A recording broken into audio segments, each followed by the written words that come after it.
కలిసి చదువుకుంటాం. పేతురు రాసిన 2వ పత్రిక 2వ అధ్యాయము 4వ వచనం. దేవదూతలు పాపం చేసినప్పుడు దేవుడు వారిని విడిచిపెట్టగా ఆకారంలోకి కటిక చీకటి గల బిలాములోనికి త్రోసి తీర్పుకు కావల్లో ఉంచబడుటకు వారిని అప్పగించెను.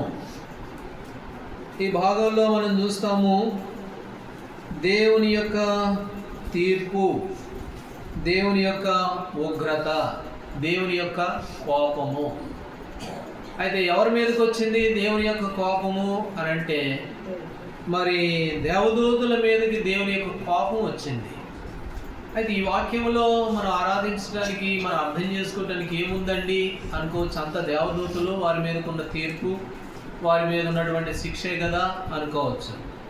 దేవదూతుల మీద దేవునికి ఉన్నటువంటి కోపము, ఆయన ఉగ్రత, అదే సమయంలో మానవుల పట్ల దేవునికి ఉన్నటువంటి ప్రేమను కూడా ఈ వచనంలో మనం చూస్తాం. ఈ వచన భాగంలో మనము చూసేవారంగా ఉంది. ఇక్కడ మొట్టమొదటిగా చూస్తే దేవదూతలు పాపము చేసినప్పుడు, దేవదూతలు ఏం చేశారట? పాపం చేశారు. దేవదూతలు అంటే మరి మనుషులందరికంటే ముందుగా ఉన్నటువంటి వారు.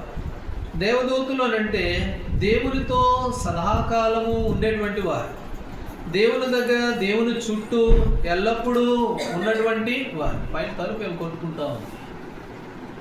కాబట్టి దేవదూతలు అనగా దేవునితో పాటు ఉన్నటువంటి వారు. అయితే దేవుడు ఏం చేశాడంట? దేవునితో ఉన్నటువంటి ఆ దేవదూతలు వారు పాపం చేసినప్పుడు దేవుడు వారిని ఏం చేశాడు? విడిచిపెట్టక, వారిని విడిచిపెట్టలా. ఎప్పుడు నాతోటే ఉండేవాళ్ళు కదా, సరేలే ఒక్కసారి చూసి చూడట్టుకు పోదాంలే అని అనుకోలే దేవుడు. దేవదూతలు పాపం చేసినప్పుడు వారిని ఏం చేయలేదు అంటే, వారిని ఏమాత్రము కూడా దేవుడు విడిచిపెట్టలేదు అనేది మనం జ్ఞాపకం చేసుకుంటాం. దేవదూతలు చేసిన పాపం ఏంటి? దేవదూతలు చేసిన పాపం ఏంటి? మనకైతే తెలుసు. అబద్ధం ఆడొద్దు అని అంటే మనం ఆడతాం, అది పాపం. లేక ఇంకా ఏమో దొంగతనం అంటే అది పాపం, అది మనకు తెలుసు. అయితే దేవదూతలు చేసిన పాపం ఏంటి? దేవుడు వారిని ఏం విడిచిపెట్టలేదు, వారి మీదకి ఏం శిక్ష వచ్చింది అనేది మనం చూస్తే యెషయా గ్రంథము 14వ అధ్యాయంలో దేవదూతలు చేసినటువంటి పాపం గురించి ఇక్కడ రాయబడుతూ ఉంది. యెషయా గ్రంథము 14వ అధ్యాయము 14వ వచనం చదవండి. 14వ వచనం. మేఘమండలం మీదకి ఎక్కుదును, మహోన్నతునితో నన్ను సమానుడిగా చేసుకుందును అని నీవు మనసులో అనుకుంటివి కదా. నీవు పాతాళమునకు నరకంలో మూల త్రోయ. ఇప్పుడు అపవాది అనుకున్నాడు, సాతానుడు అనుకున్నాడు, ఆ ప్రధాన దూత సాతానుగా ఆ మార్గం ముందు అపవాదిగా చేయబడక మునుపు ఆ యొక్క దూత ఎవరంటే ప్రధానమైన దూత. అయితే ఈ దూత ఏమనుకున్నది అని అంటే, నేను దేవుని నక్షత్రం పైగా నా సింహాసనము. 13వ వచనంలో ఇక 12 నుంచి, యెషయా గ్రంథం 12 నుంచి రాయబడుతూ ఉంది. కాబట్టి అపవాది తనలో అనుకున్నాడు, ఏమనుకున్నాడు? మహోన్నతునితో నన్ను సమానంగా చేసుకుంటానని నీవు మనసులో అనుకున్నాడు. ఇది తనకున్నటువంటి గర్వం, అపవాదికి ఉన్నటువంటి గర్వం. ఈ గర్వాన్ని బట్టి దేవుడు ఏం చేస్తూ వచ్చాడంటే, అపవాదిని మరి నేల మీద పడవేస్తూ వచ్చినట్లుగా, మరి త్రోయబడినట్లుగా ఈ భాగంలో మనం చూస్తాం. కాబట్టి అపవాది చేసినటువంటి, దేవదూతలు చేసిన పాపం ఏంటి అని అంటే గర్వము అనేది మనం చూస్తాం. అందుకనే యెహెజ్కేలు గ్రంథంలో కూడా ఒక మాట రండి. యెహెజ్కేలు గ్రంథం 28వ అధ్యాయం. యెహెజ్కేలు గ్రంథం 28వ అధ్యాయంలో ఇక్కడ కూడా అపవాదిని గురించి ఒక మాట రాయబడింది. చదవండి. 28:17. నీ సౌందర్యము చూచుకుని గర్వించిన వాడవై నీ తేజస్సు చూసుకుని నీ జ్ఞానమును చెరుపుకొంటివి, కావున నేను నిన్ను నేలను. కాబట్టి అపవాది ఏం చేశాడు అంటే, తన సౌందర్యమును చూసి, తనకున్నటువంటి ఘనతను చూసి, తనకున్నటువంటి స్థాయిని చూసి, తనకున్నటువంటి ఆధిక్యతను చూసి ఏం చేశాడట? గర్వించిన వాడవై, గర్వించాడు. గర్వించేసరికి ఇప్పుడు నేల మీద దేవుని కోపానికి అపవాది లేక దేవుని దూత గురి కావలసి వచ్చినట్లుగా చూస్తాం. కాబట్టి అపవాది మీదకి వచ్చినటువంటి అపవాది చేసిన పాపం ఏమిటి అని అంటే గర్వము అనేది చూస్తాం. అందుకని దేవుడు అన్నాడు, నీకున్న సౌందర్యాన్ని చూసి, నీకున్న హోదాన్ని చూసి, నీకున్నటువంటి దాన్ని చూసి, నీకున్నటువంటి ఆ శక్తి సామర్థ్యమును చూసి నువ్వేం చేస్తూ వచ్చావు, నువ్వు గర్వించావు. అందుకనే ఇందాక ఒక పాట పాడుకున్నాం. అందుకనే ఆరాధనకి పాటలకి చాలా సంబంధం ఉంటుంది. ఏం పాట పాడుకున్నాం? గర్విష్ఠుల యొక్క గర్వము నన్నచును, గర్విష్ఠుల యొక్క గర్వము నన్నచును, సర్వము నెరిగిన సర్వాధికారి. కాబట్టి గర్విష్ఠులు వారి గర్వాన్ని అరిచేటువంటి దేవుడు. అపవాది గర్వించాడు, అందుకనే అపవాదిని ఏం చేస్తూ వచ్చండి, నేల మీదకి తోసివేయబడినట్లుగా ఈ భాగంలో చూస్తాం. కాబట్టి సౌందర్యం చూసి, వాటిని చూసి, దీన్ని చూసి గర్వించాడు అపవాది. అందుకనే దేవుని యొక్క తీర్పునికి తాను గురి కావలసి వచ్చినట్లుగా చూస్తాం. దేవుని వాక్యంలో సామెతలు 16లో ఒక మాట ఉంది. సామెతల గ్రంథము 16వ అధ్యాయము 18వ వచనం. సామెతలు 16:18. నాశనమునకు ముందు గర్వము నడుచును, ముందు అహంకారమైన మనసు. కాబట్టి నాశనానికి ముందు ఏం నడుస్తుందట? గర్వం నడుస్తుంది. అపవాది నాశనం అవడానికి గల కారణం ఏంటంటే గర్వం. కాబట్టి గర్వించాడు, ఆ గర్వాన్ని బట్టి ఏం చేయబడ్డాడు? క్రిందకు త్రోసివేయబడినట్లుగా చూస్తాం. ఇంకొక మాట కూడా చదవాలి. కీర్తనల గ్రంథం 18వ అధ్యాయం. కీర్తనల గ్రంథం 18వ అధ్యాయము 27వ వచనం. శ్రమపడు వారిని నీవు రక్షించెదవు, గర్విష్ఠులకు విరోధివై వారిని అణచి. కాబట్టి గర్విష్ఠులకు ఆయన ఎవరంటే విరోధి. గర్విష్ఠులు ఆయనకి మాత్రం కూడా ఇష్టమైన వారు కాదు. అందుకని అపవాది గర్వించాడు, ఏమైపోయాడు? క్రిందకి త్రోసివేయబడినట్లుగా ఈ భాగంలో చూస్తాం. యోబు గ్రంథంలో యోబు ఒక మాట అన్నాడు. రండి, యోబు గ్రంథము 4వ అధ్యాయంలో యోబు భక్తుడు ఓ చక్కటి మాట అన్నాడు. 18వ వచనం. 4:18. ఆయన తన సేవకులను నమ్ముటలేదు, తన దూతల యందు లోపమును కనుగొనుచున్నాడు. 25వ అధ్యాయము ఇదే యోబు గ్రంథం 25వ అధ్యాయము 5-6 వచనాలు కూడా చదవండి. 5-6 వచనాలు. ఆయన దృష్టికి చంద్రుడు కాంతి గలవాడు కాడు, నక్షత్రములు పవిత్రమైనవి కావు. మరి నిశ్చయముగా పురుగు వంటి మనుషుడు, పురుగు వంటి నరుడు ఆయన దృష్టికి పవిత్రుడు కానేరుడు. యోబు గ్రంథం 4వ అధ్యాయంలో ఏమన్నాడు? ఆయన తన దూతల్లో ఏం కనుక్కుంటున్నాడంట? లోపాలు కనుక్కుంటూ ఉన్నాడు. దూతల్లో అసలు లోపాలు ఉండవు. దేవుని దూతలు అంటే దేవుని దగ్గర సదాకాలం ఆయనతో ఎప్పుడూ ఉండేవాళ్ళు. కెరూబులు సెరగులు వారి మధ్యలో సంచరిస్తున్న దేవునితో. అట్లాంటి వాళ్ళ దగ్గర లోపాలే ఉండవు. అట్లాంటిది దేవుడు వాళ్ళలోనే లోపాలు కనుక్కుంటూ ఉన్నాడంట. అందుకని యోబు 25లో అన్నాడు, అట్లయితే పురుగు వంటి మనుషుడు, పురుగు వంటి నరుడు ఎట్లాంటి వాడు? మరి ఎక్కువ అపవిత్రుడు. ఇదే యోబు గ్రంథం 15:16లో కూడా రాయబడింది, నీళ్లు తాగినట్లుగా దుష్క్రియలు చేయవాడు మరి ఎక్కువ అపవిత్రుడు అనేది మనం చూస్తాం. కాబట్టి అపవాది కంటే మరి అపవాది గర్వించాడు, ఆ గర్వాన్ని బట్టి త్రోసివేయబడ్డాడు. అయితే ఒకప్పుడు మన జీవితంలో మనం కూడా, కాబట్టి దేవదూతల్ని ఆయన వదిలిపెట్టలేదు, వారిలోనే ఎన్నో లోపాలు కనుగొంటూ ఉంటే, అయితే మన జీవితంలో ఒకసారి పరీక్ష చేసుకుంటే ఎన్ని లోపాలు ఉన్నాయో, మనలో ఎన్ని అవిధేయతలు ఉన్నాయో. దేవదూతల మీదకే శిక్ష వచ్చింది అని అంటే ఇక మన మీదకి నిశ్చయముగా ఏం రావాలి? ఉగ్రతే రావాలి, సొదొమ గొమొర్రా మీద కుమ్మరించినట్లుగా. అయితే ప్రేమ కలిగిన దేవుడు, కనికరం కలిగిన దేవుడు ఏం చేస్తూ వచ్చాడు అని అంటే ఈనాడు మనల్ని తప్పించాడు. ఇది కృతజ్ఞత. అందుకనే హిజ్కియా గురించి ఒక మాట ఉంది. రండి, 2వ దినవృత్తాంతముల గ్రంథము 32వ అధ్యాయం. 2వ దినవృత్తాంతముల గ్రంథము 32వ అధ్యాయము చదవండి. 32:26. 32వ అధ్యాయము 26వ వచనం. 26. హిజ్కియా హృదయ గర్వము విడిచి తానును యెరూషలేము కాపురస్తులను తమను తగ్గించుకునేది గనుక హిజ్కియా దినముల్లో యెహోవా కోపము జనుల మీదకి. హిజ్కియా తన హృదయ గర్వమును విడిచి, ఇది ఆరాధన.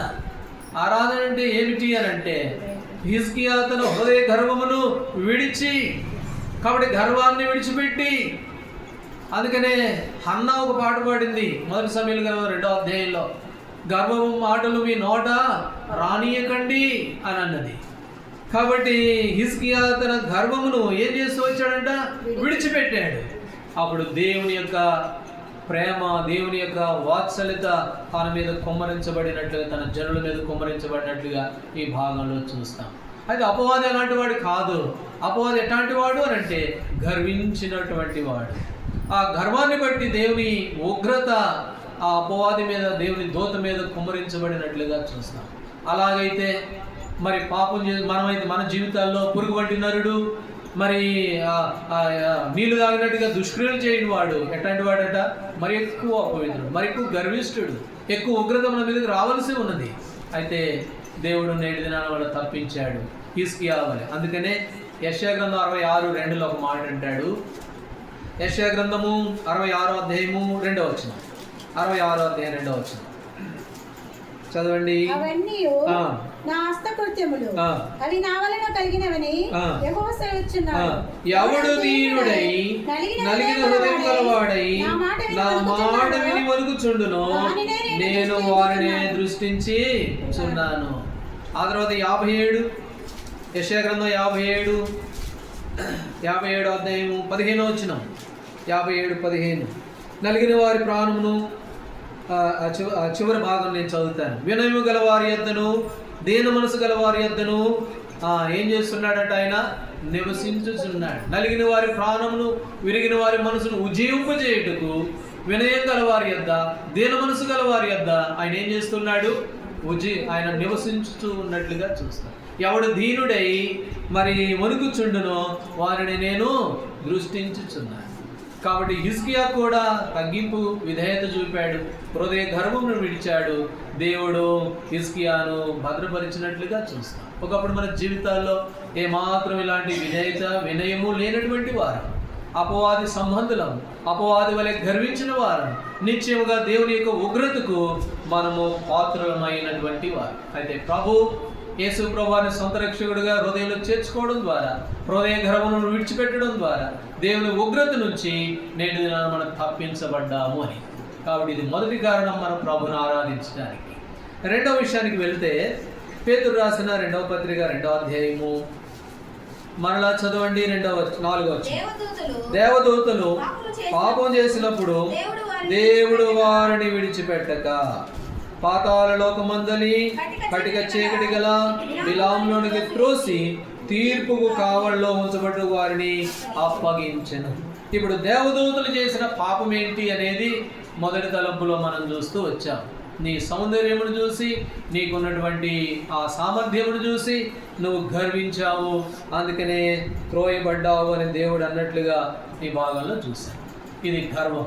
అయితే హృదయ గర్వాన్ని హిజ్కియా విడవగానే దేవుడు అంగీకరిస్తూ వచ్చాడు. కాబట్టి మనల్ని కూడా ప్రభు అలాగ అంగీకరించేటువంటి దేవుడు. సరే, ఇప్పుడు రెండవ భాగానికి వెళ్తే, ఇప్పుడు ఈ దేవదూతలు పాపం చేసినప్పుడు వారిని ఏం చేశాడట, పాతాళ లోకమందలి కటిక చీకటి గల బిలాము. కాబట్టి ఏంటిదట అది, కటిక చీకటి కలిగిన బిలాము. యూదా రాసిన పత్రికలో ఒకే అధ్యాయం ఉంది, 6వ వచనం చదవండి. ఒకటే అధ్యాయంలో 6వ వచనం. యూదా రాసిన పత్రిక 6వ వచనం. మరియు తమ ప్రధానత్వమును నిలుపుకొనక తమ నివాసస్థలమును విడిచిన దేవదూతలను మహాదినము జరుగు తీర్పు వరకు కటిక చీకటిలో నిత్య పాశములతో సొదొమ ఆయన బంధించి భద్రము, నిత్య పాశములతో కటిక చీకటిలో. కాబట్టి దేవదూతలు పాపం చేసినప్పుడు వారిని ఏం చేస్తూ వచ్చాడు అని అంటే, వారికి చేసిన పాపం ఏంటంటే గర్వం. అయితే రెండవదిగా వారిని ఏం చేశాడు, వారి గర్వాన్ని బట్టి వారిని కటిక చీకటిలో నిత్య పాశములో వారిని ఏం చేస్తూ వచ్చాడు, బంధించినట్లుగా చూస్తాం. కాబట్టి కటిక చీకటి లేక నిత్య పాశము అనేది ఏంటిది అని అంటే, అది నరకము, అది పాతాళము, అది బాధాకరమైన వేదనకరమైనటువంటి స్థలం. ఈ స్థలం ఎవరి కొరకు నిర్మించబడ్డది, ఎవరి కొరకు చేయబడ్డది? మత్తయి సువార్తలో రండి, నరకమును గురించి ఒక మాట ఉంది. 25వ అధ్యాయం, మత్తయి సువార్త 25వ అధ్యాయము 41వ వచనం చదవండి. 25:41. అప్పుడు ఆయన ఎడమవైపు ఉండు వారిని చూచి చెప్పింపబడిన వారులారా నన్ను విడిచి అపవాదికిని వాని దూతలకును సిద్ధపరచబడిన నిత్యాగ్నిలోనికి అపవాదికిని వాని దూతలకు సిద్ధపరచబడిన నిత్య అగ్ని. ఎవరి కొరకు సిద్ధపరచబడ్డది? అపవాదికిని వాని దూతలకు. హృదయ గర్వం కలిగినటువంటి ఆ దేవుని దూతకు, దేవుని కంటే, ఆ మహోన్నతుని కంటే నేనే ఎక్కువ గొప్పగా చేసుకుందాం అనుకున్నటువంటి దేవదూతకు, వాని కొరకై ఏం చేయబడింది అంటే ఆ పాతాళము, నిత్యపాశము లేదా కటిక చీకటి అనేది ఏర్పాటు చేయబడినట్లుగా చూస్తాం. అందుకని అన్నాడు యేసు ప్రభువారు, శపింపబడిన వారులారా నా దగ్గర నుంచి పోండి, అపవాదికిని వాని దూతలకు సిద్ధపరిచినటువంటి ఆ స్థలానికి పోండి అన్నాడు. ఎవరి కొరకు సిద్ధపరచబడ్డది అంటే ఈ పాతాళము, నరకము అనేది అపవాది కొరకు సిద్ధపరచబడ్డది. అయితే అపవాది కొరకు కదా సిద్ధపరచబడ్డది, అందులో ఒక ఆయన ఉన్నాడు. అపవాది కొరకు సిద్ధపరచబడిన ఆ నిత్య పాశములో, కటిక చీకటిలో ఒక ఆయన ఉన్నాడు. ఎవరో తెలుసా ఆయన? లూకాసు వార్త 16వ అధ్యాయం, లూకాసు వార్త 16వ అధ్యాయము చదవండి. 24-25 వచనాలు. లూకాసు వార్త 16వ అధ్యాయం 24-25. తండ్రివైన అబ్రహామా కనికరపడి తన వేలుకొనను నీళ్ళలో ముంచి నా నాలుకను చల్లార్చుటకు లాజరును పంపుము, నేను ఈ అగ్ని జ్వాలలో యాతన పడుచున్నానని కేకలు వేసి చెప్పాను. 25. అందుకు అబ్రహాము కుమారుడా. చాలండి. 24లో ఇక్కడ ఈ యొక్క ధనవంతుడు అంటున్నాడు, తండ్రివైన అబ్రహామా అన్నాడు. ఇప్పుడు 25లో అబ్రహాం ఏమంటున్నాడు? నా కుమారుడా అంటున్నాడు. ఇప్పుడు అబ్రహాము కుమారుడు, అబ్రహాముకి కలిగినటువంటి సంతానము ఇప్పుడు ఎక్కడున్నాడు అని అంటే, ఎక్కడున్నాడు చెప్పండి? ఆ యాతనకరమైనటువంటి స్థలములో, ఆ కటిక చీకటిలో, నిత్య పాశములో అక్కడ ఉన్నాడు. అదేంటి? అది ఎవరి కొరకు సిద్ధపరచబడ్డది? అది అపవాదికి వాని అనుచరులకు కదా సిద్ధపరచబడ్డది. అయితే అక్కడ ఎవరున్నారు అని అంటే అబ్రహాం కొడుకు ఉన్నాడు, అబ్రహాం కుమారుడు ఉన్నాడు. మత్తయి సువార్త 25వ అధ్యాయంలో 10 మంది కన్యకులు బయలుదేరారు. 10 మంది కన్యకులు బయలుదేరితే అప్పుడు ఒక 5గురేమో లోపలికి వెళ్ళారు, ఒక 5గురు కేకలు పెడతా ఉన్నారు. ఏమని అంటున్నారు? చదవండి. 25వ అధ్యాయం 25:12. అతడు మిమ్మును నెరుగునని మీతో నిశ్చయముగా. ఎవరు వీళ్ళు అని అంటే కన్యకులు. వీళ్ళు కూడా దేవుని బిడ్డలే, వీళ్ళు కూడా పెళ్లి కుమారు కొరకు వచ్చిన వాళ్ళే. అయితే వారి గురించి ఏమంటున్నాడు?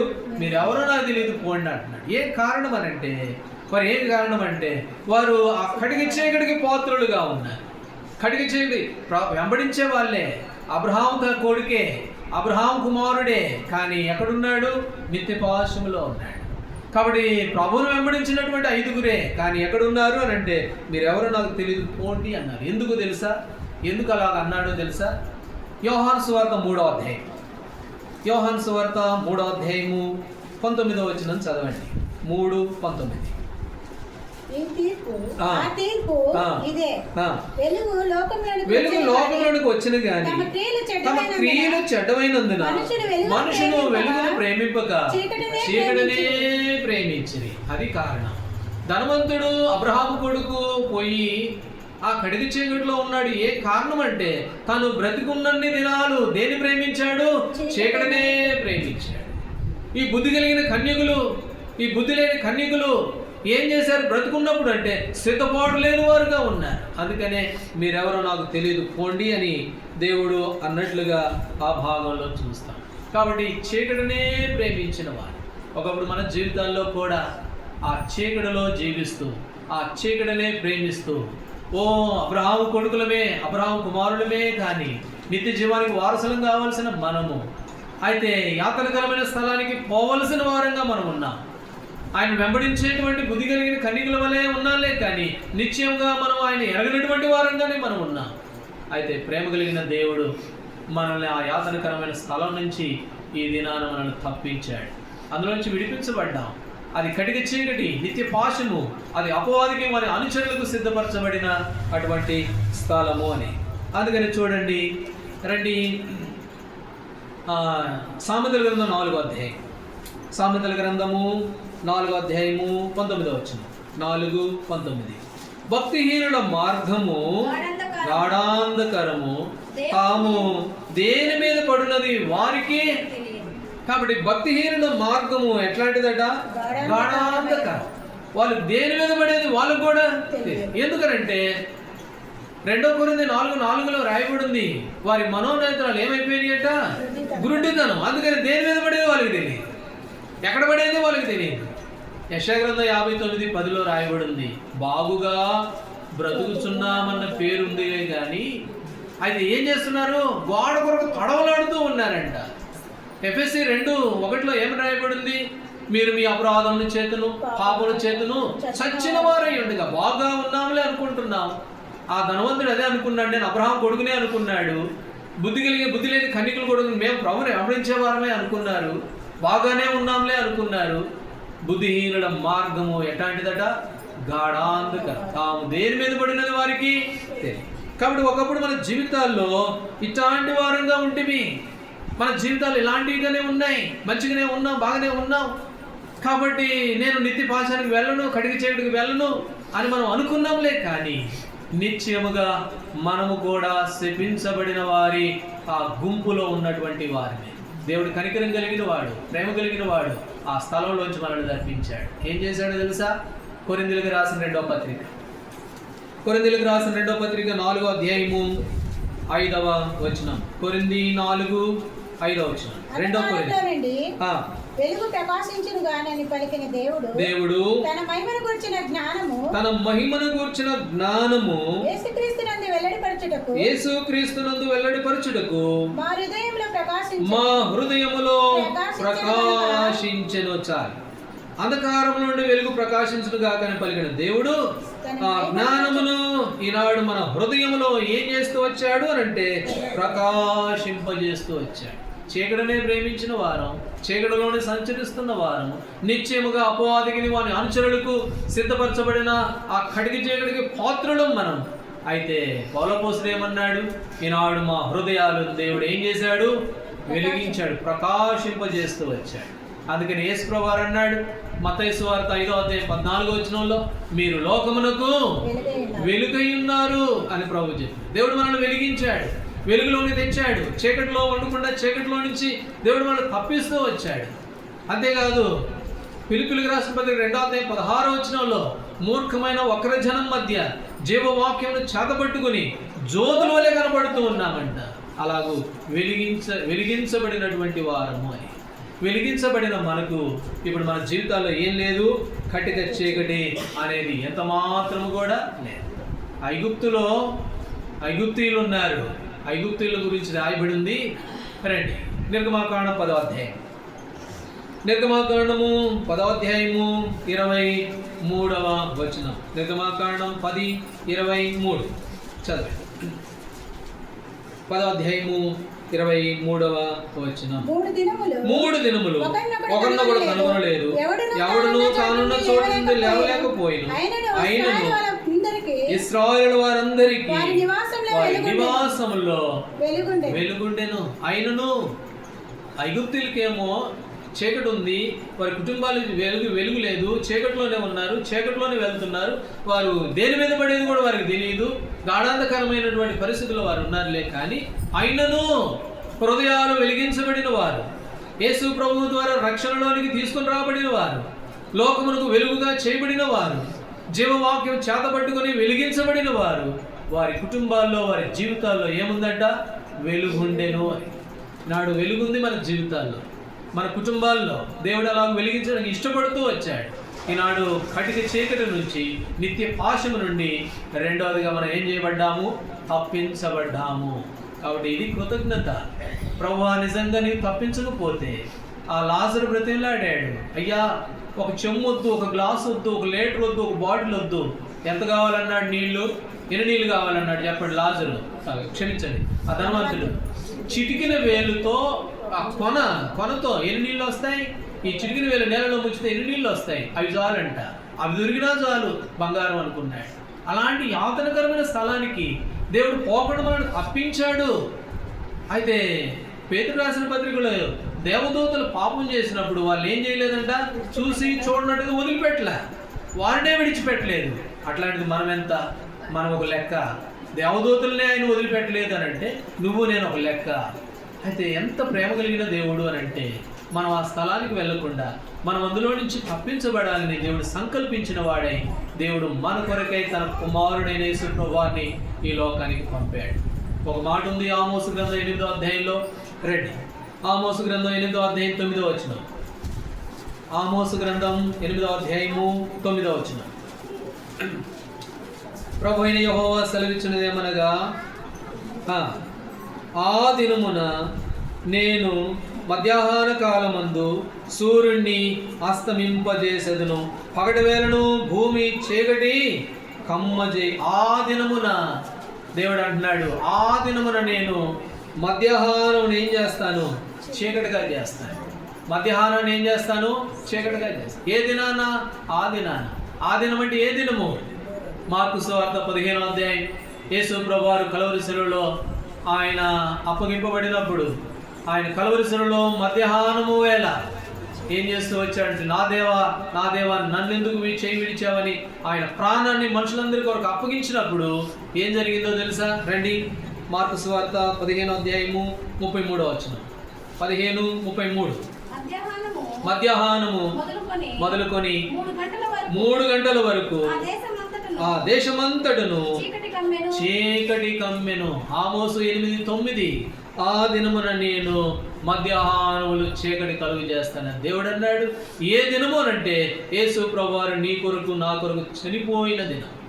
మన జీవితాలు వెలిగించాలని, కటిక చీకటిలో నుంచి మనం తప్పించబడాలని, ఓ నాశనమునకు అపవాది వారి అనుచరులకు సిద్ధపరచబడిన ఆ స్థలానికి నువ్వు నేను వెళ్ళకూడదని, మన కుటుంబాలు తప్పించబడాలని దేవుడు ప్రేమ కలిగిన వాడే ఆయన కలువరి శిలువలో చనిపోతూ వచ్చాడు. ఆయన చనిపోయిన దినాన ఏం కలుగుతూ వచ్చిందంటే చీకటి కలిగినట్లుగా చూస్తాం. అందుకనే పేతురు రాసిన 2వ పత్రికలో, ఒకటి దేవదూతలు పాపం చేశారు. వారు చేసిన పాపం ఏమిటి అని అంటే వారు గర్వించారు. కాబట్టి గర్విష్ఠులకు ఆయన ఎవరు? విరోధి. గర్విష్ఠులు ఆయన సహించడు. గర్విష్ఠులు అంటే ఆయనకి ఇష్టం లేదు. గర్విష్ఠులు ఆయనకి హేయులో రాయబడుతూ ఉంది. అట్లయితే దేవదూతల్లోనే ఎన్నో లోపాలుంటే మానవుడు పురుగు లాంటి వాడు, నిష్ప్రయోజనమైన వాడు, ఎన్నిక లేని వాడు, నిశ్చయముగా మంచినీళ్లు తాగినట్లుగా అపవిత్రత కార్యములు చేసే ఈ మనుషుడు దేవుడి దృష్టికి ఎలా పవిత్రుడు కాగలడు? నిశ్చయముగా అపవిత్రుడే కదా. దేవదూతల్లోనే కొన్ని లోపాలు, కొన్ని మచ్చలు, మరకలు కనపడితే ఇక మన జీవితాలు ఎన్ని మరకలు, ఎన్ని మచ్చలు. అయితే దేవుడు దేవదూతలను విడిచిపెట్టలేదు, ఈనాడు మనల్ని విడిచిపెట్టాడు. కాబట్టి ప్రభుని ఆరాధన అంటే అట్లయితే ఆయన అన్యాయస్తుడు అని అనొద్దు. అన్యాయస్తుడు కాదు, మన మీద ప్రేమ. యోహాను సువార్త 3:16 దేవుడు లోకమును ఎంతో ప్రేమించాడు. ఎప్పటి వరకు ప్రేమించాడనంటే యోహాను సువార్త 13వ అధ్యాయంలో రాయబడింది, అంతము వరకు ప్రేమించాడు. ఆయన ప్రేమకు అంతే లేదు. మనల్ని అంతగా ప్రేమించాడు కనుక దేవదూతలను విడిచిపెట్టలేదు, కానీ ఈనాడు మనల్ని విడిచిపెట్టాడు. మనం తప్పించబడ్డాం. ఇది మన హృదయంలో కృతజ్ఞత. ఆ సంగతి ఎరిగాడు హిజ్కియా. వెంటనే పశ్చాత్తాపం వచ్చింది, వేదన వచ్చింది. హృదయ గర్వాన్ని ఏం చేశాడు? విడిచిపెట్టాడు. దేవుడు అంగీకరించాడు. కాబట్టి ఈ ఉదయకాల సమయంలో మనం కూడా నిశ్చయముగా అపవాది కంటే మరెక్కువ గర్విష్ఠులం. మన సౌందర్యాన్ని, మన స్థాయిని, మనకున్నటువంటి సామర్థ్యాన్ని, శక్తిని చూసుకుని ఎన్నోసార్లు గర్వించిన వారు. నిశ్చయముగా దేవుని ఉగ్రతకు మనం కూడా గురి కావలసిన వారమే, కానీ దేవుడు మనల్ని తప్పించాడు. ఆయన బిడ్డలుగా మనం చేసుకున్నాడు. ఇది మొదటి తలంపులో మనం చూసినటువంటి సంగతి. రెండో విషయానికి వచ్చినప్పుడు, ఆ దేవదూతలు పాపం చేసినప్పుడు వాళ్ళని తీసుకెళ్ళి ఎక్కడ పెట్టాడట? నిత్యపాశములో, కటిక చీకటిలో. కటిక చీకటి, నిత్యపాశం అనేది ఏంటి అని అంటే అది పాతాళము. అది వేదనకరమైన స్థలం. అది ఎవరి కొరకు చేయబడ్డది అంటే అపవాది కొరకు చేయబడ్డది. నీ కోసం కాదు, నా కోసం కాదు. అది అక్కడికి ఎవరెవరు వెళ్తున్నారు? అపవాది మన అనుచరులు వెళ్తున్నారు. ఎవరు అక్కడికి వెళ్ళేది అంటే చీకటిని ప్రేమించేవారు, చీకటిలో జీవించేవారు. యేసు ప్రభువారు మన హృదయంలోకి వెలుగు తీసుకుని వచ్చాడు. అందుకనే మత్తయి సువార్తలో రాయబడింది ఆ మాట 4వ అధ్యాయంలో, చీకటిలోను మరణ ఛాయల్లోనూ కూర్చున్న వారు ఏం చేస్తూ వచ్చారంట? గొప్ప వెలుగును చూస్తూ వచ్చారు. చీకటిలో మరణ ఛాయల్లో కూర్చున్న వారు వెలుగును చూస్తూ వచ్చారు. మనం అనుకున్నాము, నేను బాగానే ఉన్నానండి, నాకు చీకటి లేదండి, నేను చాలా బాగున్నానని మనం అనుకున్నాంలే. కానీ యెషయా గ్రంథం 59:10లో బాగుగా బ్రతుకుతున్నాం అనుకున్నాము. ఎవరమాట మనము? చచ్చిన వారు. దేని వల్ల చచ్చిపోయాము? మీరు మీ అపరాధముల చేతను పాపముల చేతను చచ్చిన వారు. కాబట్టి నిత్యముగా మనము కడిగి చేయడానికి పాత్రులమే. అయితే దేవుడు తప్పించాడు. ఈనాడు లోకంలో మనల్ని ఎలా చేశాడు? వెలుగుగా చేశాడు. ఐగుప్తులలో ఏమో చీకటి ఉంది, వాళ్ళు కడిగి చేయడానికి వెళ్తారు, వెళ్ళేవారుగా ఉన్నారు. అయితే ప్రభు మన ఇంట్లో ఏమిచ్చాడు? వెలుగు. వెలుగుతో నింపినట్లుగా 2వ భాగంలో మనం చూస్తూ వచ్చాం. కాబట్టి ఇవన్నీ దేవుడు మనకిచ్చిన మేలు, మనుషులుగా మనకిచ్చినటువంటి ఆశీర్వాదం. దేవదూతల్ని విడిచిపెట్టలేదులే, కానీ మనం ఎంత ఆయన ముందు. అయితే మనల్ని విడిచిపెట్టాడు, మన మీద కనికరం చూపాడు. ఆయన విశేషమైన కనికరం. అందుకనే ఈనాడు మనము ఇలాగ సజీవంగా మనము ఉంటూ వచ్చాం. ఆ దినాన దేవుడు చీకటం చేశాడు లోకమును. ఏ దినాన అంటే యేసు ప్రభువారు మన కొరకై చనిపోయిన దినాన. సరే, ఇప్పుడు 3వ విషయానికి వెళ్దాం. పేతురు రాసిన 2వ పత్రిక 2వ అధ్యాయము 4వ వచనం చదవండి. దేవదూతలు పాపం చేసినప్పుడు దేవుడు వారిని విడిచిపెట్టక పాతాళలోకమందున కటిక చీకటి గల బిలాములోనికి త్రోసి తీర్పుకు కావల్లో ఉంచుటకు వారిని అప్పగించెను. చీకటి గల బిలాములోనికి త్రోసి అనేది మనం చూస్తాం. కాబట్టి ఇక్కడ దేవదూతలు మరి వారు పాపం చేశారు. అది వారి గర్వాన్ని చూపిస్తుంది, మొదటి తలంపు. రెండవది పాతాళ లోకము అనేది కడిగి చీకటిని చూపిస్తూ ఉంది. మూడవది ఆ బిలాములోనికి వారిని ఏం చేశాడంట? దేవుడు త్రోసి వేసినట్లుగా చూస్తాం. రండి, యెషయా గ్రంథం 14వ అధ్యాయం. ఈ మాటకు కూడా మనము అక్కడే మనము ఆ జవాబును మనం చూసేవారంగా ఉంటాం. యెషయా గ్రంథం 14వ అధ్యాయము 12వ వచనం చదవండి. 12వ వచనం. యెషయా గ్రంథము 14వ అధ్యాయము 12వ వచనం. తేజో నక్షత్రమా, వేకువ చుక్క, నీవెట్లు ఆకాశము నుండి పడితివి, జనములను పడగొట్టిన నీవు నేల మట్టు వరకు ఎట్లు నరకబడితివి. ఎక్కడ దాకా నరకబడ్డాడంట? అపవాది నేల మట్టు వరకు నరకబడుతూ వచ్చాడు. పేతురు రాసిన పత్రికలో బిలాములోనికి ఏం చేశాడంట? అపవాదిని త్రోసివేశాడు. దేవుని దగ్గర నుంచి అపవాదిని త్రోసివేశాడు. త్రోసివేస్తే అపవాది ఎక్కడికి పడిపోయాడు? నేల మట్టు వరకు పడగొట్టబడిన వ్యక్తిగా మనం చూస్తాం. ఇంకా చక్కగా అర్థం కావాలంటే ఇందాక మనం చదువుకున్నాం యెహెజ్కేలు గ్రంథం 28వ అధ్యాయం. యెహెజ్కేలు గ్రంథం 28వ అధ్యాయం 17వ వచనం మరలా చదవండి. 28, 17. నీ సౌందర్యమును చూసుకొని నీవు గర్వించిన వాడవై, నీ తేజస్సు చూసుకొని నీ జ్ఞానమును చెరుపుకొంటివి. కావున నేను నిన్ను నేలను, కాబట్టి నేను నిన్ను ఎక్కడ పడేస్తానన్నాడు? నేలను పడవేసేదను. ఇప్పుడు అపవాది ఎక్కడ పడ్డాడు చెప్పండి? నేల మీద పడ్డాడు. అందుకనే ఆదికాండములో 1వ అధ్యాయం 2వ వచనంలో మాట ఉంది. ఆదికాండము 1వ అధ్యాయము 2వ వచనం చదవండి. ఈ మాట కంటే ముందు ఇర్మియా గ్రంథం చదవండి. ఇర్మియా గ్రంథం 4వ అధ్యాయము 23వ వచనం. ఇర్మియా గ్రంథం 4వ అధ్యాయము 23వ వచనం. ఇర్మియా గ్రంథం 4:23. నేను భూమిని చూడగా అది నిరాకారముగాను శూన్యముగాను ఉండెను. ఆకాశము తట్టు చూడగా అచ్చట వెలుగు లేక. ఇప్పుడు దేవుడు అపవాదిని త్రోసివేశాడు. నేల మట్టు వరకు త్రోసివేశాడు. నేల మీద పడవేశాడు. పడవేసిన తర్వాత ఇప్పుడు అపవాది నేల మీద పడిపోయిన తర్వాత ఇప్పుడు దేవుడు భూమిని చూశాడంట. దేవుడు భూమిని చూస్తే 23లో నేను భూమిని చూడగా అది ఎట్లుంది? నిరాకారంగాను శూన్యంగాను. ఇప్పుడు చదవండి ఆదికాండం 1వ అధ్యాయం 2వ వచనం. ఆదికాండం 1వ అధ్యాయము 2వ వచనం.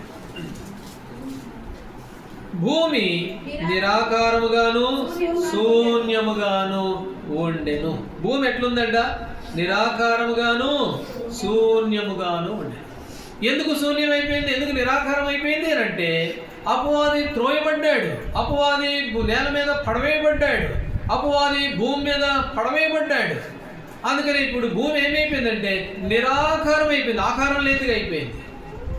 యెషయా గ్రంథం 45లో ఒక మాట చదవండి. దేవుడు అన్నాడు, యెషయా గ్రంథం 45వ అధ్యాయము 18వ వచనం, 45వ అధ్యాయము 18వ వచనం.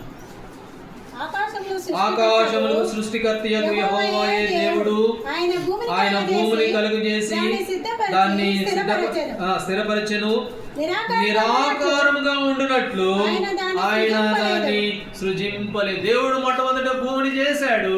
ఎట్లా చేశాడు? నిరాకారంగా శూన్యంగా ఉండేటట్లు చేయలే. ఆయన నిరాకారంగా ఆకారం లేదుగా చేయలేదు, దాన్ని స్థిరపరిచాడు. నిరాకారంగా ఉండినట్లుగా కాదు, ఒక మంచి ఆకారంతోనే చేశాడులే. కానీ అపవాది నేల మీద పడవేయబడడం ద్వారా ఇప్పుడు ఏమైపోయింది? నిరాకారం అయిపోయింది. అది నిరాకారంగా ఉన్నట్లు చేయలే దేవుడు భూమిని. అది చక్కగా ఉపయోగపడేనట్లుగా నివాస యోగ్యంగా ఉండినట్లుగానే దేవుడు చేశాడు. కానీ అపవాది ద్వారా భూమి ఏమైపోయింది అంటే నిరాకారం అయిపోయింది. నిరాకారం అయిపోతే అప్పుడు దేవుడు ఆదికాండం 1వ అధ్యాయం 2వ వచనంలో 3వ వచనంలో దేవుని ఆత్మ జలములపై అల్లాడి మరలా భూమిని నూతనపరుస్తూ వచ్చాడు. కీర్తనల గ్రంథంలో ఆ మాట చదవండి. కీర్తనల గ్రంథం లేదా యెషయా గ్రంథం 14వ అధ్యాయము. సరే, అది పోయిన వారు నేను చెప్పాను. పోయిన వారు పోయిన ఆరాధనలో మనం చూసాం. యెషయా గ్రంథం 14:17 లోకమును ఏం చేశాడంట? లోకమును అడవిగా చేశాడు. లోకాన్ని ఏం చేశాడు? అపవాది అడవిగా చేశాడు, పాడు చేశాడు, నిరాకారం చేశాడు, పాడైపోయింది అపవాది వాళ్ళు. అయితే దేవుడు ఏం చేస్తూ వచ్చాడు? రండి, కీర్తనల గ్రంథం 104వ అధ్యాయం. కీర్తన గ్రంథం 104వ అధ్యాయము 30వ వచనం. 104:30. నీవు నీ ఊపిరి విడవగా భూతలమును నూతనపరుచుచున్నావు. ఇప్పుడు భూమిని దేవుడు ఏం చేస్తూ ఉన్నాడు? నూతనపరుస్తూ వచ్చాడు. ఆకారం కోల్పోయిన భూమిని మరలా నివాస యోగ్యంగా దేవుడు చేస్తూ వచ్చాడు. ఇదే కీర్తనల గ్రంథం 115వ అధ్యాయము 16వ వచనం. 115:16. ఆకాశములు యెహోవా వశము, భూమిని ఆయన నరులకు ఎందుకు నూతనపరిచాడు? ఎందుకు నిరాకారం అయిపోయిన భూమిని మరలా ఆయన ఆత్మ అల్లాడి దాన్ని మరలా చేస్తూ వచ్చాడు అని అంటే ఇది నరులకు దేవుడు భూమిని ఏం చేశాడట? ఆయన ఇచ్చాడు. ఇక్కడ ఉన్న నరులు అంటే ఎవరు? మనమే. మన కొరకు దేవుడు భూమిని ఇచ్చాడు. ఇది మూడవదిగా దేవుని మీద మనము కృతజ్ఞత కలిగి ప్రభువును ఆరాధించవలసిన. నిజమే ప్రభువా, అపవాది ద్వారా భూమి అంతా పాడైపోయింది, నిరాకారం అయిపోయింది. మీరు మొట్టమొదటి దాన్ని నివాస యోగ్యంగానే చేశారులే. కానీ అపవాది నేలమట్టుకు నరకవేయబడడం ద్వారా, పేతురు రాసిన పత్రికలో చెప్పినట్టుగా త్రోసివేయబడడం ద్వారా నిరాకారం అయితే పాడైపోయింది, నివాస యోగ్యంగా లేదు. అయితే ఈనాడు నేను నివసించాలి, నేను నా కుటుంబం జీవించాలి, నా కొరకై నీవు భూమిని నూతనపరిచి మరలా నరులకు భూమిని అనుగ్రహించిన దేవా. ఎంత గొప్ప దేవుడు, ఎంత గొప్ప ప్రణాళిక, ఎంత గొప్ప ఆలోచన అని చెప్పి మన ప్రభువుని మనము ఆరాధించవలసిన వారు. భూమిని ఎందుకు ఇచ్చాడండి దేవుడు? భూమిని ఎందుకు ఇచ్చాడు? అపోస్తుల కార్యములు 14వ అధ్యాయం. అపోస్తుల కార్యములు 14వ అధ్యాయము 17వ వచనం. 14:17. ఆయనను ఆయన ఆకాశం నుండి మీకు వర్షమును ఫలవంతములైన ఋతువులను దయచేయచ్చు, ఆహారమును అనుగ్రహించుచు, ఉల్లాసంతో మీ హృదయమును నింపుచు, మేలు చేయడం చేత తనను కూర్చున్న సాక్ష్యం లేకుండా చేయదని బిగ్గరగా. కాబట్టి ఆకాశం నుండి వర్షాన్ని, ఋతువులను, మనకు ఆహారమును, సంతోషమును, ఆరోగ్యమును దేవుడు భూమిని మనకి ఇచ్చినటువంటి వాడు. కాబట్టి ఆయన ప్రేమ ఎంత గొప్పది. ప్రభా, మనుషుల మీద మీరు ఎంత గొప్ప ప్రేమ కలిగిన వాడు. నా కొరకై నాకు భూమినిచ్చారు, నూతనపరిచారు. అపవాది ద్వారా పాడైపోయిన భూమిని మరలా నూతనపరిచి నాకు నివాస యోగ్యంగా ఈనాడు నేను, నా కుటుంబం మరి 2024 నవంబర్ అయిపోయింది, డిసెంబర్లోకి తీసుకొచ్చాము అని అంటే, డిసెంబర్ మొదటి వారంలోకి వచ్చాము అని అంటే ఇవాళ మాకు ఆహారం ఇస్తూ, భూమిని ఇస్తూ, కుటుంబాన్ని సంరక్షిస్తూ, కాపాడి మరి మేలు చేసిన దేవా మీకు వందనాలు అని చెప్పి ప్రభువును ఆరాధించవలసిన వారంగా, మనము స్తుతించవలసిన వారంగా ఉన్నాం. ఒక ఆయన అనుకున్నాడు, లూకాసు వార్త 12వ అధ్యాయంలో. లూకాసు వార్త 12వ అధ్యాయము చదవండి 16వ వచనము. లూకాసు వార్త 12:16. మరియు ఆయన వారితో ఈ ఉపమానము చెప్పెను. ఒకడు ధనవంతుని భూమి సమృద్ధిగా పండెను. ఒక ధనవంతునికి భూమి సమృద్ధిగా పండెను. అప్పుడు అతడు నా పంటను సమకూర్చుకొనుటకు నాకు స్థలము చాలదు గనుక నేనేమి చేతునని తనలో తాను ఆలోచించుకొని నేను ఎలాగూ చేతును, నా కొట్లు విప్పి వాటికంటే గొప్ప వాటిని కట్టించి అందులో నా ధాన్యమంతటిని ఆస్తులని సమకూర్చుకుందును. కాబట్టి నా ప్రాణమా, ఇక్కడ ఈ ధనవంతుడు ఏమన్నాడు తెలుసా? 8 సార్లు అన్నాడు ఆ పదాన్ని. ఏ పదం చెప్పండి ఆ పదం? ఇప్పుడు చదువుకున్న భాగంలో 8 సార్లు ఉంది ఒకే మాట, ఒకే అక్షరం. ఏమిటంటే నా అనే మాట. నేను, నా ప్రాణము, నా ఆస్తి, నా ఇల్లు, నా కొట్లు. ఏమనుకున్నాడు? 8 సార్లు అనుకున్నాడు. దేవుని దయ, దేవుని కాపుదల, దేవుని భద్రత ఇది అనుకోలే. అపోస్తల కార్యాలు 14:17 ఏమని రాయబడింది? ఆయనే ఆహారమును, సమృద్ధిని అన్ని అనుగ్రహించింది ఆయనే. ఈయనేమనుకున్నాడంటే ఇదంతా నా వల్ల అయిపోయింది. నా కొట్లు, నా బంగారము, నా పంట, నా డబ్బు, నా ఇల్లు. అయితే దేవుడు ఏమన్నాడు? వెర్రివాడా. ఏమన్నాడు? వెర్రివాడా అన్నట్లుగా చూస్తాం. కాబట్టి దేవుడు ఈనాడు మనం క్షేమంగా ఉన్నాము అంటే ఇది మన గొప్పతనం కాదు, మన శక్తి కాదు, మన సామర్థ్యం కాదు. దేవుడు తన విశేషమైన కనికరం. ఎప్పుడో పాడైపోయిన భూమిని, అపవాది చేత మరి నిరాకరమైపోయిన భూమిని ఆయన నూతనపరిచాడు, నరులకిచ్చాడు, ఆహారం అనుగ్రహించాడు. నేటి దినం వరకు కూడా మనల్ని ఆయన సంరక్షిస్తూ ఉన్నట్లుగా ఈ భాగంలో చూస్తాం. అందుకనే ఈనాడు మన గొప్పతనం అందులో ఏమాత్రము కూడా లేదు. సరే, ఇంకొక మాట చదవండి. యెషయా గ్రంథం 40వ అధ్యాయం. యెషయా గ్రంథము 40వ అధ్యాయము 12వ వచనం. యెషయా గ్రంథం 40:12 చదవాలి. తన కుడిసిటిలో జలములు కొలిచిన వాడెవడు? జానతో ఆకాశము కొలను చూచిన వాడెవడు? భూమిలోని మన్ను పాత్రలో ఉంచిన వాడెవడు? త్రాసులో పర్వతములు తూచిన వాడెవడు? తూనిక చేత కొండను తూచిన వాడెవడు? కాబట్టి దేవుడు అన్నాడు, ఈ అసలు అసంభవమైన మాటలు ఇవి, ఎవరు చేయలేని పనులు. పర్వతాలన్నిటి తక్కిట్లో పెట్టగలరు ఎవరన్నా? ఈ పక్క తక్కిడి అంటే తెలుసు కదా, చేపలో లేకపోతే అవి టమాటోలో మనం తీసుకునే ఆ తక్కిట్లో ఎవరన్నా పర్వతాలను పెట్టగలరా? కానీ దేవుడు కొలవగలడు. పుడిసిడి అంటే ఏంటి చెప్పండి? పుడిసిడి ఇదే కదా పుడిసిడి అంటే. దోశలేనా పుడిసిడి అంటే? 2-3 పుడిసులు పోసాము, 4 ఎన్ని ఒడ్లు పోసాము, 2 పొడిసులు పోసామని అంటారు కదా పాతకాల పొలకైతే అర్థమవుతుంది. కాబట్టి పుడిసిడితో జలమును కొలవగలిగిన వాడు ఆయన. ఒడ్లను కొలిచినట్టు పుడిసిడితో జలాన్ని కొలవగలిగిన దేవుడు ఆయన. భూమిని మరి జానతో ఆకాశం కొలవగలిగిన దేవుడు ఆయన. అంత గొప్పవాడు, అంత గొప్ప దేవుడు. ఇప్పుడు ఏమంటున్నాడు తెలుసా? ఇర్మియా గ్రంథం రండి. ఇర్మియా గ్రంథం 5వ అధ్యాయము 22వ వచనం. ఇర్మియా గ్రంథం 5:22. సముద్రం దాట లేకుండానట్లు దాని తరంగులు ఎంత పొర్లినను అవి ప్రబలలేకయు ఎంత ఘోషించును దాటలేకి ఉండినట్లు నిత్య నిర్ణయం చేత దానికి ఇసుకను సరిహద్దుగా నియమించిన నాకు మీరు భయపడరా? నా సన్నిధిని మీరు వనకరా? కాబట్టి దేవుడు ఎంత గొప్పవాడో చూడండి. అపవాది ద్వారా పాడైపోయిన భూమిని నరులకి ఇవ్వడం కొరకై, ఇక్కడున్న మనకివ్వడం కొరకై దాన్ని నూతనపరిచిన దేవుడు. కుడిసిటితో జలాన్ని కొలవగలిగిన దేవుడు, జానుతో ఆకాశాన్ని కొలవగలిగిన దేవుడు, పర్వతాలన్నింటినీ కూడా తోచగలిగిన దేవుడు. ఆయన శ్వాస ఊదగా కొండలని బద్దలైపోతాయి, అట్లాంటి గొప్ప దేవుడు. మహాసముద్రానికి ఇసుకను సరిహద్దు చేసి ఇక్కడ నుంచి ఇక్కడే ఉండు, నువ్వు ఇటు రావడానికి వీల్లేదని చెప్పి సరిహద్దుని చేసిన దేవుడు. ఆయనకి ఇప్పుడు అడుగుతున్నాడు, నా సన్నిధిని మీరు వనకరా? నా సన్నిధిని భయపడరా? ఇంత గొప్ప దేవుణ్ణి, ఇంత గొప్ప మహాగణుణ్ణి నాకు వనకరా? అప్పుడు వనకడము భయపడడం కూడా ఆరాధనే. కీర్తనల గ్రంథం 2వ అధ్యాయంలో ఆ మాట ఉంది. రండి, కీర్తనల గ్రంథం 2వ అధ్యాయంలో ఆ మాటను మనం చూస్తాం. 11వ వచనం.